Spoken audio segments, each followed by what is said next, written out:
So, Mark, did you see this big story coming out of Venetian? This guy's sleeping in his hotel room. All of a sudden, he feels a sharp knife like pain in his groin area. Later, finds out it's a scorpion. Is this your biggest hotel nightmare? I mean, now I have one more thing to check besides bed bugs.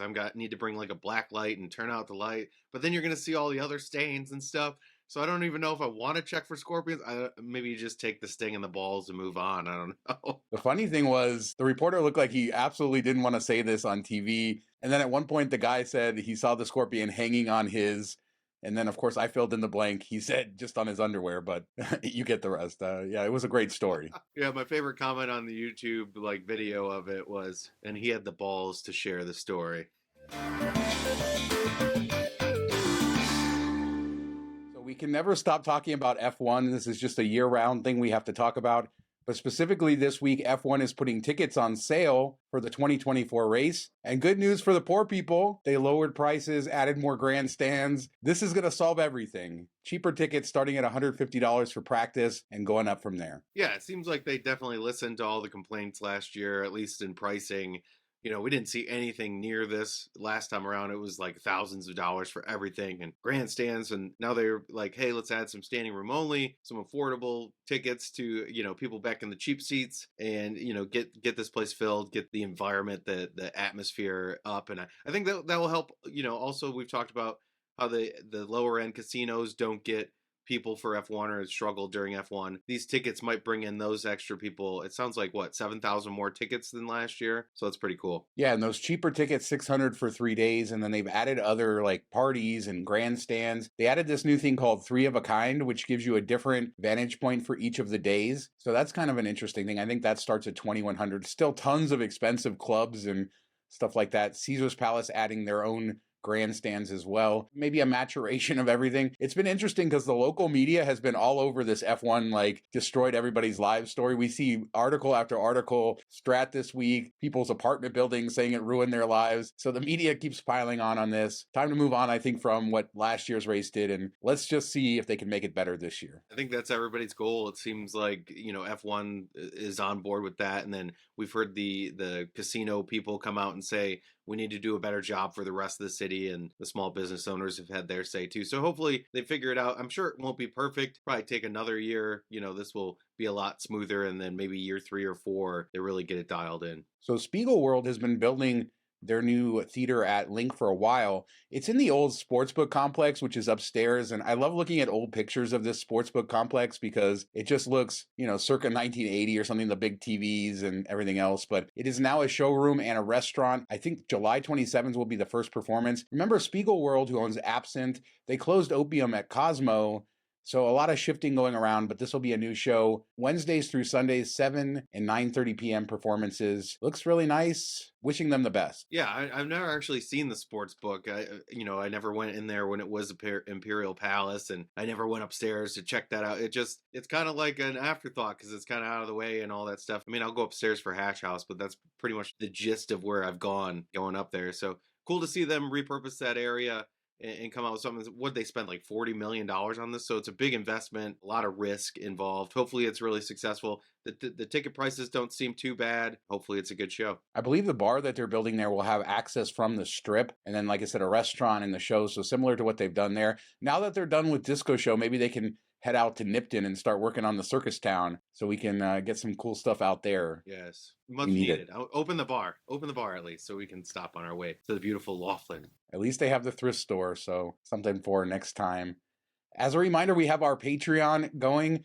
$5 a month gets you access to our weekly after show. Talk a lot of Vegas, lots of laughs along the way. Patreon.com/MTM Vegas for all of the information. Thanks to everybody who supports us over there. So Mark, Ferraro's has been in the news a ton. This is an Italian restaurant just off the strip across the street from Virgin Hotels. One of the most vocal opponents of F1 and what happened, saying they lost millions of dollars. And I ate there last week and got a chance to speak with Gino Ferraro, the owner, a little bit. He's an old friend of my brother's, so we had a little bit of time talking to the chef. This is an amazing business because it's really the entire family, from the executive chef to the owner to the managers up front. They're all family members. And they just won 3 forks from Gambero Rosso International, which is apparently like the top agency for awarding Italian restaurants. Only 33 restaurants in the world. 8 in the US got this award. The food is fantastic there. Just highly recommended, but also old school family run Vegas venue. Yeah, can we all take like a minute just to see Sean big timing us and name dropping all over the place there for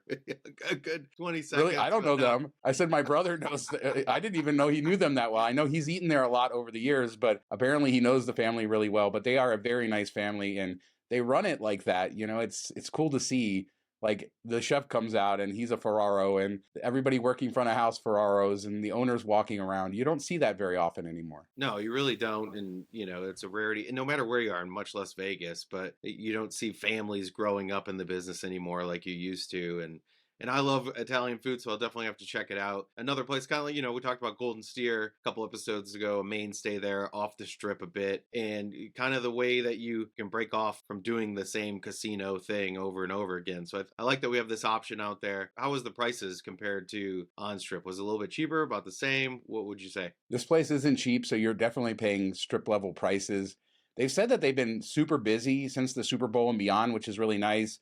I asked Gino about F1, and I won't say what he said, but it wasn't very nice. Included maybe a bad word or two. They're doing really well there, and it's a well-known restaurant. The food was really good. I had the bucatini, which is great. My brother had truffle ravioli with like wild boar inside, which was fantastic. And the stuffed bell peppers are their famous dish. Had that as an appetizer. Best bell peppers I ever had. Amazing. Oh, it sounds good.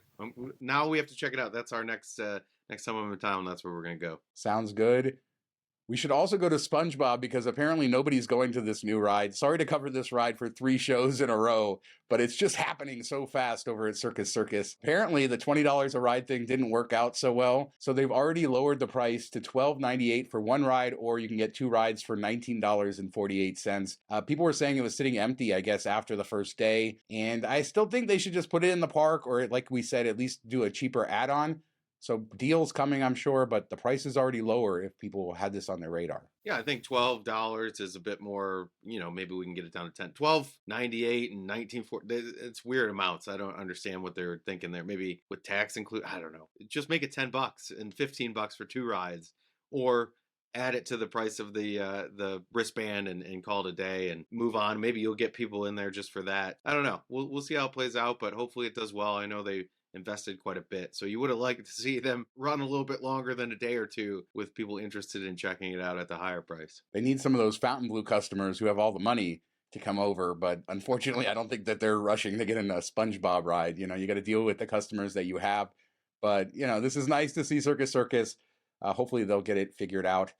On the last show we talked about Rio and Hyatt integrating, but we didn't do a good job of talking about the Hyatt side of things, because Rio is officially a Hyatt hotel now, which means if you have Hyatt Elite status, it's a good value because, for example, I have Globalist status, which would entitle me to quote-unquote a suite upgrade. I don't know what that means these days at Rio because they're all suites and some rooms are renovated or not. But also 4 p.m. checkout, free breakfast. We've been hearing $28 per person at Hash House A Go-Go for breakfast. So a lot of perks, no resort fees either for globalists or for anybody if you're using points. So that's a deal on points as well. So just thought we would kind of tie in the Hyatt side of this. There's no matching between Rio and Hyatt, but if you are a Hyatt Elite, Rio is definitely worth a look. That's the key part, that they're not partners or, just kind of working like how Hyatt did with MGM, and they'd still hit you with the resort fees and stuff like that. It's nice to see that this is a Hyatt attached to Rio, essentially separate from the whole thing. So it does add a lot of perks. Cool to see. I mean, I can't think of anywhere else that you can get free breakfast in Vegas with your stay with status or not or anything. So $28 at Hash House A Go-Go is a lot. It goes pretty far. They bring out big portions. So I think that will do it. I mean, normally we see there's not really a limit. When you're a globalist and you're staying somewhere, maybe it's like $150 for per stay, something like that, even more than that. So it seems a little bit cheaper than you would get elsewhere. But if you're getting these rooms for like $70 and then you're getting $50 of breakfast, that's pretty amazing. Yeah, Hash House is a great benefit there. Globalists are allowed to have breakfast for 2 adults, 2 children on the room, so potentially up to 4 people. And as you said, sometimes they don't charge more. The All-American Grill is being refurbished. I'm assuming the breakfast will move there once all is said and done, because Hash House is an external vendor, but we don't really know. Good benefits, though. People are reporting that. And the rates are cheap if you don't have to pay the resort fee. So keep an eye on that. Lots of opportunity if you are a Hyatt person at Rio. so cool to see that it's fully integrated as a Hyatt, not just a partnership. Agreed. That's unique and of itself in Vegas. We don't ever really see that. So let's talk Tropicana. Everybody's been calling me out for not bringing my 8 things that you should see at Tropicana by the end. So I went in there to get some footage the other day. We went to that rugby league game at Allegiant Stadium, stopped in at the Tropicana, showing my kids it, talking about growing up there. Got to go out and see where the water slide used to be, which was really cool. But the reason I can't bring you this series is because they have basically shuttered this place. It's really sad. They've stopped doing maintenance. Half of the grounds are locked off. The entire pool area and outdoor area is basically locked off with gates. You can't even walk around out there, which is terrible. This is the best part of the property. And then when you start looking around, you can tell they haven't maintained landscaping. They haven't done a lot. I kind of understand it. Bally's sort of letting this place go. I don't even know. It was so sad to see. Just so sad to see. I don't know what I expected. It's not like I'm trashing them for this because they are closing in a few weeks, but yeah, it's terrible. I will trash them for charging crazy rates. The whole last week, you're $500 plus a night. That's insane. Yeah, I'll trash them because I think if you're charging for rooms and you're open for business, you need to do the job. You need to have those, if those places were normally open, you need to have them open. You know how many people are staying there for nostalgia's sake and they can't go look at the pool, go walk around the grounds. It's just like you're probably getting more money now than you have in the last few years, and you were paying to do it then, so you should be paying to do it now. I know you're trying to suck every dollar out of it you can, but you could do that if you charge $500 and you don't even allow people to go most places. That's just scandalous, and I think that's crap. And a lot of the towers are closed. I think the back tower is completely closed during the week. They may open it on the weekends because I have noticed they are selling quote unquote the rooms in that club tower. The bungalows are closed. So basically you just have a little bit of the casino because you can't really go outside. And if you do, like I went out to where the wedding chapel is, and that's where the water slide used to be. I mean, the water slide hasn't been there for 20 years. So it was cool to kind of get to where the old rocks were and kind of point the camera in there. I hadn't done that before, but they had that blocked off saying there was a wedding in progress. They didn't even want people out there. And then they padlocked all the gates down to the pool. It's like, come on, let people walk around and see the gardens and what this place was. It's so historic. It's going away. Why are you keeping them from seeing what's not going to be there in a few weeks? It's terrible. Bally's, open up the doors. Let people walk around. Save the ceiling, please. At least do that. Save the ceiling and put it in the A's stadium. I don't know. But we got renders of the A's stadium, and I can't wait to hear what you think about it. I have purposely not asked you for it. Sydney called and asked for their Opera House back. I think this looks incredible. This is a cultural building for Las Vegas. Take the baseball stadium and make it into something unique. Big glass window facing the strip. I thought this stadium was supposed to be on the other side of the land. It sure looks like it takes up more than 9 acres. We still don't see Bally's property there. So there are all these potential hurdles, but they say this is the stadium that they are going to build. Yeah, I feel like the walkways take up a couple acres that they have in this rendering. So I don't know. We've talked about for months and months, years maybe, how we need themed casinos to come back to Vegas. And instead of a themed casino, we get a themed baseball park. You know, put an Outback in it, bring in some Fosters, and let's call it a day, the Australian baseball. I hate it and I love it at the same time, if that makes sense. You know, if this was anywhere else, I think it would be stupid, but it makes sense in Vegas somehow, and it works. I do like the glass windows giving a view of the strip and plastering the scoreboard on the side of the building. I think they should do it the whole way up, like make it sphere-esque inside. But having that huge one there, I think is pretty cool. And I think it fits. I mean, it works because it's Vegas and it's themed, which we always wanted. So I'm not going to bag on it too much because we are getting the theming that we so much want, I guess, even if it is just the architecture. But it's also very complicated architecture, distinctive.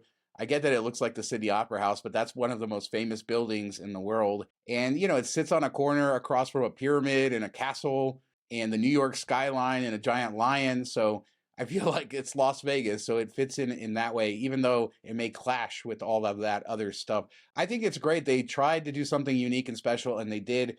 And people are complaining anyway. It's crazy to see on X and Twitter just how people are trashing this, which really shocks me. I think it looks great. If you took it as a standalone sort of stadium, I think people would like it. It doesn't look like a stadium, though.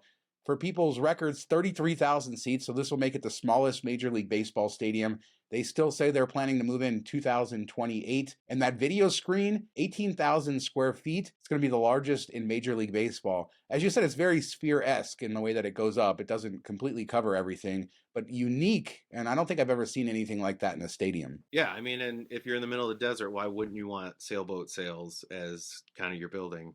It makes so much sense. Why you gotta hate on this? You're with all the haters on X and Twitter. I Like, said, I think it works. It works. I mean, I said I love it and I hate it at the same time. I think it works in Vegas. It's cool. It's unique. It screams Vegas. It's themed, so I like that. It just if it was like coming to my city as a baseball stadium, I would not like it. But for Vegas, I think it makes sense. I think they've delivered at least on giving the views of the strip, like they said. So some of the things that they had initially promised, it seems like they did. And apparently those folds in the roof, they're going to be little pavilions inside in those areas where the roof overlaps for the public, for different events, things like that. I don't know, but we need to see what Bally says. I will say that Bally's chairman, Soo Kim, said this is a once-in-a-generation project, and we are thrilled for the opportunity to develop a comprehensive site plan at this iconic location. We look forward to sharing more on our plan in due course. So Bally's still not ready to commit to what they are doing and how it's going to fit with what we're seeing in these images. Clearly, the A's got tired of waiting because they had said they were going to wait for Bally's to do a joint announcement, but that's not happening. I kind of hope that they roll into this and do some type of Australian themed casino and hotel. I think that would be really cool and it would tie in really well. So we'll see if that is in the cards at all. If they just throw up like a regular old hotel and casino, it'll be kind of a missed opportunity. I don't know. But how long do you think before it floods? Like before we see rain pouring in because it's Las Vegas construction? So you know it's going to leak at some point, and does it happen right away? That's a good point. It is built into the ground, right? The field is below ground level, which is sort of interesting, or it looks like it is. I think it's going to be fine. I think it's going to be good. Australian themed casino is interesting. People out there, correct me if I'm wrong, but I believe after Wet n Wild closed, what was going to replace it was originally going to be an Australian themed casino, but I could be wrong on that. Correct me down in the comments. That was before the AllNet days and all the drama that happened there. But yeah, this will be iconic. Everybody's talking about it. Let's get the financing. Let's get this thing built. No more worrying if they're going to do the bait and switch. Let's get shovels in the ground, get this thing built. Goodbye, Tropicana. Bally's, you ruined it. So let us know what you guys think about the A's stadium, F1 tickets. Is this going to solve all the problems, the cheaper tickets? What happened to the guy at the Venetian? Is that your nightmare? Hit us up in the comments. We do 2 shows a week, Tuesdays and Fridays, and we'll be back in a couple days with another show. Thanks so much for watching. Talk to you next time. Have a good weekend, everybody.